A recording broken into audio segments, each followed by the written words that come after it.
అతడు యెహోవా యందు భక్తి గలవాడై ఉండెనని నీకు తెలిసి ఉన్నది.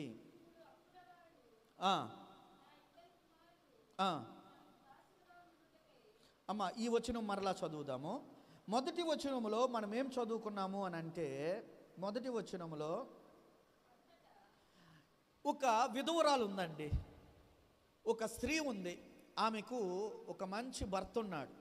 ఈ భర్త ఎవరయ్యా అనంటే దైవజనుడితో కలిసి పరిచర్యలో పాలు పంపులు కలిగినవాడు, ఈ ప్రవక్తతో కలిసి దేవుని సేవలో పనిచేసినవాడు, మంచి భక్తిపరుడు, మంచి ప్రార్థనాపరుడు, దేవుని సేవకుడిని వెంబడించేవాడు, ఎక్కడ ప్రార్థన జరిగినా అక్కడికి వచ్చి ప్రార్థనలో పాల్గొనేవాడు.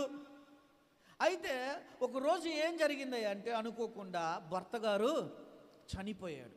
చనిపోయినప్పుడు ఈమె భర్త చేసిన అప్పులు, కుటుంబం నిమిత్తము జరిగిన అప్పులు, ఆ అప్పు ఇచ్చిన వాడు ఇంటికి వచ్చి ఏమంటున్నాడంటే, అమ్మా నీ భర్త చనిపోయాడు, ఇప్పుడు నీ ఇంటికి ఆదాయం ఏది?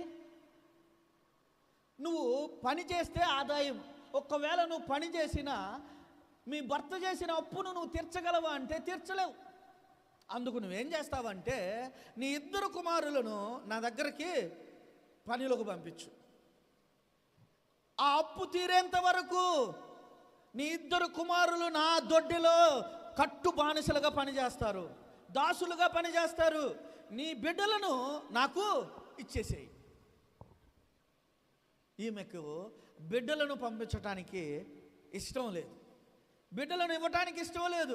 అయితే ఈమెకు అర్థమైనది, ఈమె దేవుని సేవకునితో పాటు ఈమె కుటుంబము కూడా నడిచినది దేవుని వాక్యము విన్న స్త్రీ, దేవుని అద్భుతాలను ఆమె ఎరిగిన స్త్రీ, దేవుడు ఆశ్చర్య కార్యాలు చేయువాడని ఆమె నమ్మిన స్త్రీ. ఆమె ఎవరి తలుపులను తడుతుంది అనంటే ప్రవక్త తలుపులను తడుతుంది.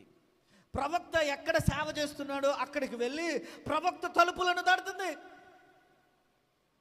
నీకు కష్టం వచ్చినప్పుడు, నీకు బాధ వచ్చినప్పుడు నీవు ఎవరి తలుపులను తట్టాలంటే దేవుని మందిర తలుపులను తట్టాలి, దేవుని తలుపులను తట్టాలి, ఆయన ఇంటి తలుపులను తట్టాలి. మనుష్యుడు నీకు సహాయం చేస్తానంటాడు కానీ సహాయం చేయడు, మనుష్యుడు నీకు సహాయం చేస్తానంటాడు కానీ సహాయము చేయడు. కానీ దేవుడు మాత్రము అడుగుడి మీకు ఇవ్వబడును. ఆయన మాట ఇచ్చాడంటే ఆ మాట మాత్రం ఆయన తప్పనే తప్పడు.